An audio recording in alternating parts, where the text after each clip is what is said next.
शिव महापुराण की कथा दुनिया के लोग सुन रहे हैं, सारा संसार देश विदेश में लोग सुन रहे हैं। जहां शंकर के मंदिर नहीं थे वहां शंकर के मंदिर बन गए। जो शिव के मंदिर टूट रहे थे उन शिव के मंदिर को लोगों ने बचाना प्रारंभ कर लिया। जिन मंदिरों में धूल जमी होती थी उस मंदिर में जाना प्रारंभ कर दिया। जिस मंदिर में कोई नहीं जाता था, कुत्ते बैठे रहते थे, वो मंदिर साफ होकर आज भक्तों ने जाना प्रारंभ कर दिया।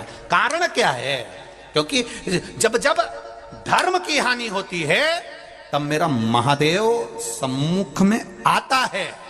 और देखा मेरे महादेव ने इस भारत की भूमि पर भी कहीं ना कहीं सनातन धर्म टूट रहा है, धर्म की हानि हो रही है। तब शिव पुराण के रूप में मेरा सनातन धर्म को बचाने मेरा महादेव आ गया।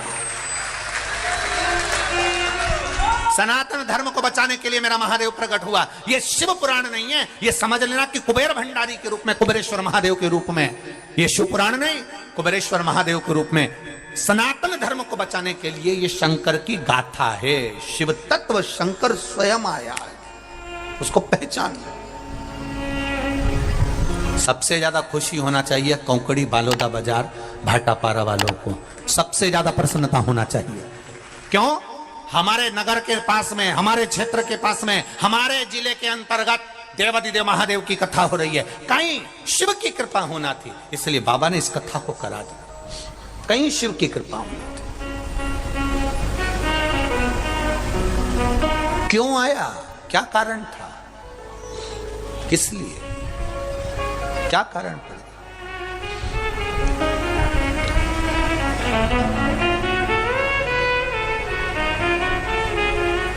साहब,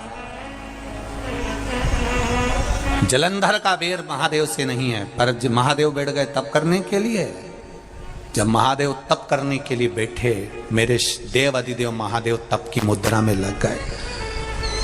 नंदी को मालूम पड़ा कि मेरे भोलेनाथ आज काशी से घूम कर आए हैं, शरीर बहुत, मेरे देव अधिदेव महादेव काशी से आए हैं तो जरूर अब दूर से आवे तो थक जावे, कैलाश आए हैं। लगा उनको जाऊं जरा पूछूं। जो पहुंचे, जैसे ही पहुंचे, क्या देखा?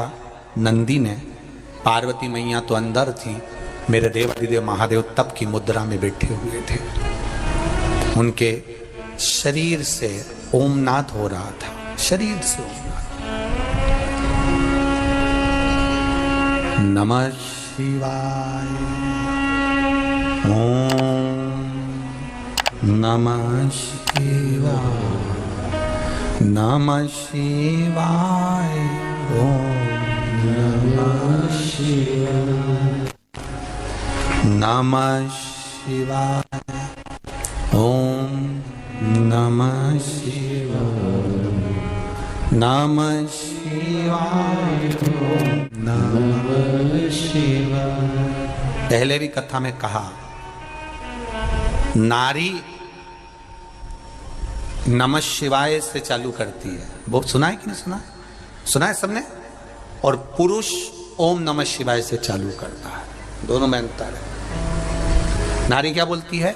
नमः शिवाय, ओम नमः शिवाय, नमः शिवाय, ओम नमः शिवाय। और पुरुष जो गुणगान करता है वो ओम नमः शिवाय, ओम नमः शिवाय, ओम नमः शिवाय, ओम नमः शिवाय। दोनों के गुणगान में अंतर। शिव बैठे हैं, मेरे महादेव बैठे हैं, कैलाश पर्वत पर विराजमान है। मेरे देवादिदेव महादेव शंकर आनंद के साथ बैठे थे, तप मुद्रा में थे, शब्द निकल रहा शरीर में से, ओम नाद निकल रहा शरीर। अगर कोई बीमारी ऐसी हो गई कि वो समाप्त नहीं हो रही, बड़ी बड़ी तकलीफ शरीर में मतलब से ओम नाद। एक बार दवाई अगर चालू हो गई तो दवाई बंद ही नहीं हो रही है, तो उसके लिए आपको 3 जगह पर नंदी ने जाकर देखा कि बाबा को उठाऊं? 1 हफ्ते 2 बार नंदी ने आवाज लगाई, हर हर। जैसे 1 हफ्ते आप टेबलेट लेते हो, गोली लेते हो, बोल बम का नारा है। सबसे पहले बेलपत्री के पेड़ के नीचे क्या करना है? जल का पात्र लेना है, उसमें 2 दाने चावल के डालिए, 2 दाने अक्षत के डालिए। पहले बेलपत्री के पेड़ के नीचे जाओ, वहां जल चढ़ाओ, फिर जाइए पीपल के वृक्ष के नीचे, वहां जल चढ़ाइए। आखिरी में या तो शमी के नीचे या फिर आंवले के नंदी नीचे। लगा इन था दोनों में भोलेनाथ से के कोई पास। एक वृक्ष जिसके नीचे, पर एक हफ्ते अगर आपने आंवले में चढ़ाया है तो आंवले में ही चढ़ाना, शमी में चढ़ाया है तो शमी में चढ़ाना है। ये बदल के मत चढ़ाना कि आज मैं शमी में चढ़ा देती हूँ कल आंवले में चढ़ा दूंगी, ऐसा नहीं। और आज ध्यान भी रखिए एक बात का, कई माताएं क्या शंकर करती हैं, भगवान की पशुपति जब व्रत प्राण करती प्रतिष्ठा हैं, होती तो है अभी मैं शिव ये मंदिर वाले में शंकर मंदिर में भगवान कर का लेती हूँ, शिवलिंग अगला रखा मैं उस जाता है, मंदिर में कर लूंगी, शिव अगला प्रतिमा मायके में रखी जाके जाती कर है, लूंगी, ये शिवलिंग गलत रखा जाता है। है। अगर पशुपतिनाथ नंदी का जहाँ व्रत कर बैठता रहे है, हो तो एक नंदी को ही जहाँ पर मंदिर में विराजमान करना। करते हैं, उस नंदी के सामने से आज भी एक सूत्र बांधा जाता है शिव जी के सामने तक। प्रतिष्ठा के समय पर ब्राह्मण देवता उस सूत्र को रखते हैं आज भी, प्राण प्रतिष्ठा के समय पर। वो सूत्र कौन सा है? वो सूत्र है हृदय से हृदय तक का तार जोड़ना, उसको लोग सोमसूत्र भी कहते हैं।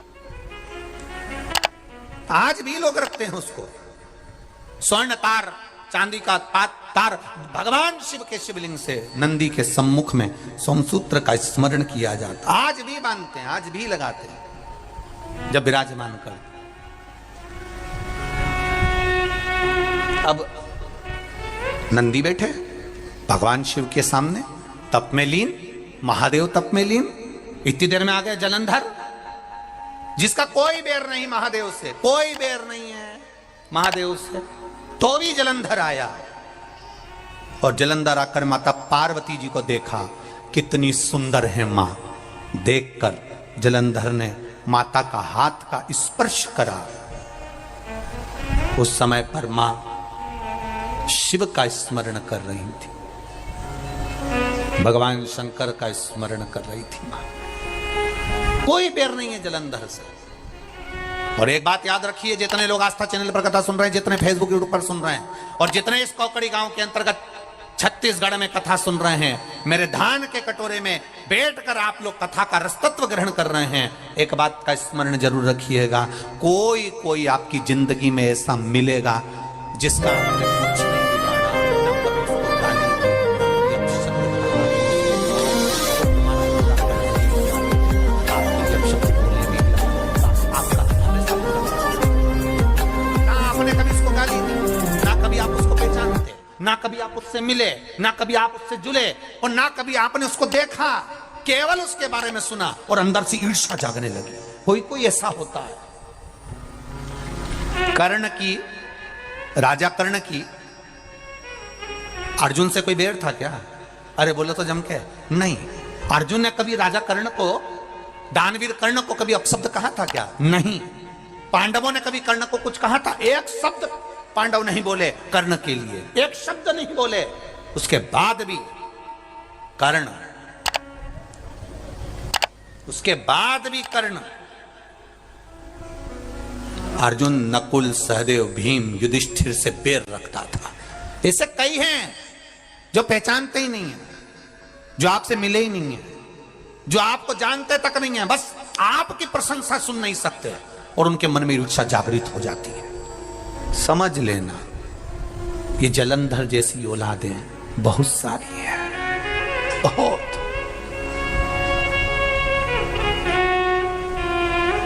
कितना बड़ा संवाद है शिव महापुराण का, कभी ध्यान से सुनिएगा। स्वयं माता लक्ष्मी ने भगवान नारायण से कह दिया था, स्वयं रुक्मणी जी ने भगवान कृष्ण से कह दिया था। रुक्मणी जी भगवान कृष्ण से कह दिए एक बार, ठाकुर मेरे लाडले मेरे कृष्ण, आपसे एक बात कहना चाहती हूँ। भगवान ने कहा, बोल क्या कहना चाहती है रुक्मणी? रुक्मणी जी कहती हैं, मैं ये कहना चाहती हूँ कि कर्ण इतना बड़ा दानवीर था, इतना दान देता था, इतना बड़ा दानवीर कहलाता था, कर्ण जैसा कोई दानी नहीं हुआ संसार में। अर्जुन भी उसके आगे फीका था, अर्जुन भी उसके आगे फीका था। फिर कर्ण जब इतना बड़ा दानी था तो ऐसी मौत क्यों मरा? कीचड़ में, खड्डे में उसका रथ का पहिया जाता है, वो गिर जाता है और बाणों से छन्नी हो जाता है। क्या कारण क्या है? भगवान कृष्ण से रुक्मणी जी पूछ रही है कि कर्ण इतना बड़ा दानवीर था, इतना बड़ा पुण्यात्मा था, इतना सत्कर्मी था, फिर खड्डे में गिरकर, पानी के खड्डे में गिरकर मरा। कारण क्या था? क्या कारण था? कई लोग कहते हैं वो तो बहुत भजन करता है, एक्सीडेंट हो गया, मर गया, इतना बड़ा भजन करने वाला, उसके साथ ऐसा कैसे हो गया?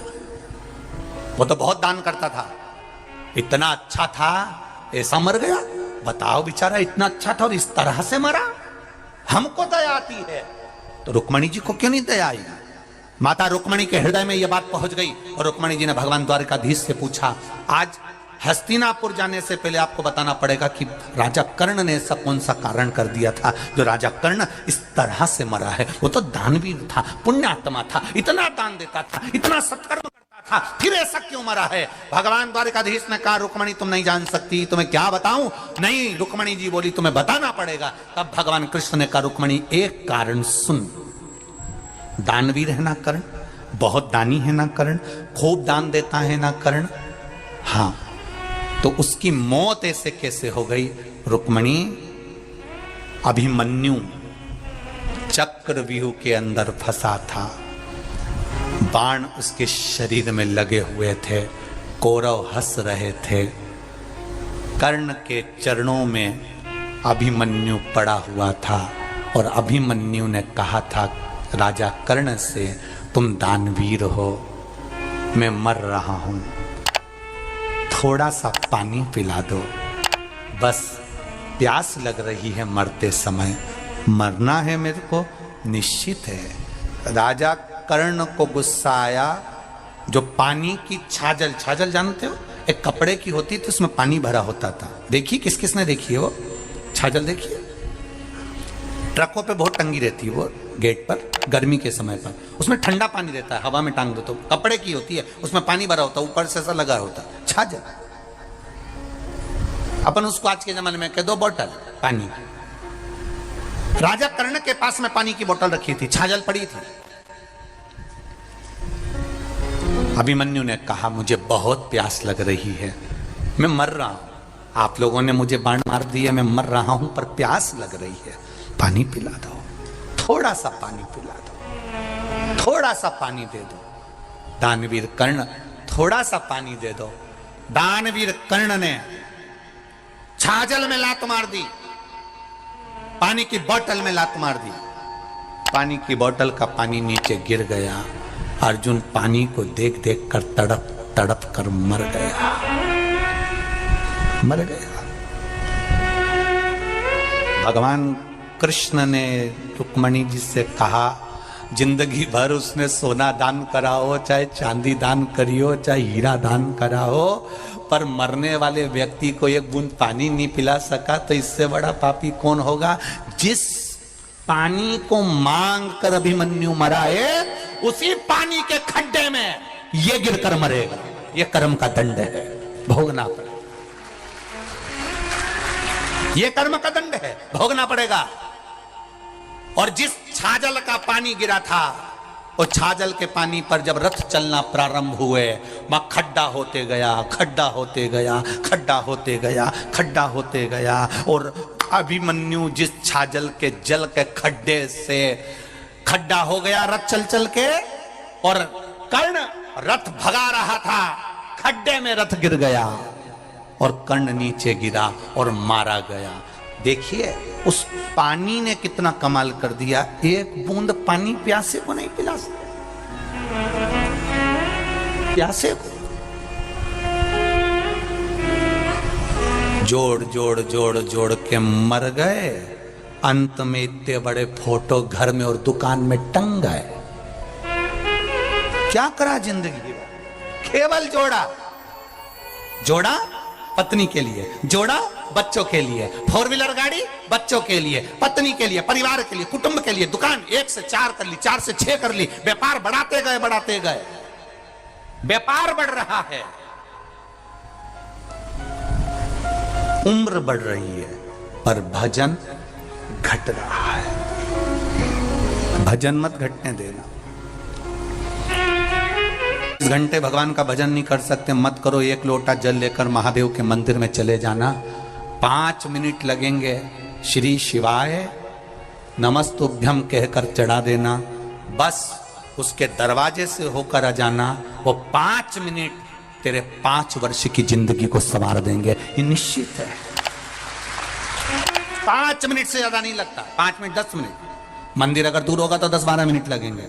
वैसे तो मुझे विश्वास है कि छत्तीसगढ़ की पावन धरा पर आप लोग कथा सुन रहे हैं, और जितने लोग आस्था चैनल पर, फेसबुक, यूट्यूब पर सुन रहे हैं, ये मेरा विश्वास कहता है जहां जहां रह रहे हो वहां दूसरे भगवान का मंदिर मिले चाहे नहीं मिले, पर पेड़ के नीचे, ओटले पर, कहीं ना कहीं तुम्हारी सोसाइटी में, कॉलोनी में, मंजिल में, कहीं ना कहीं तो छोटा ना छोटा शिवालय जरूर होगा। वहां एक लोटा जल चढ़ाना प्रारंभ करो, कटेगा दुख, काटेगा मेरा बाबा, आएगा बाबा आएगा।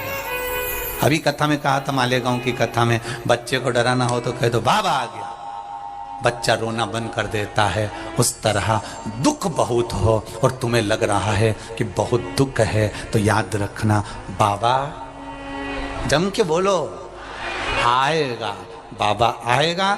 तो बच्चा रोना बंद कर देता है, बाबा आएगा, ये सुनकर हमारा दुख भी कट जाता है कि मेरा शंभू मेरे साथ में है, मेरा शंकर मेरे साथ, मेरा ओघड़ी मेरे साथ में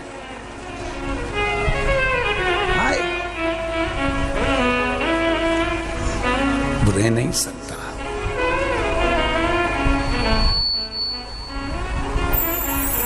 और जब वो आएगा तो जीवन का सुख अपने आप संवरता है, जब उसकी भक्ति बढ़ती है।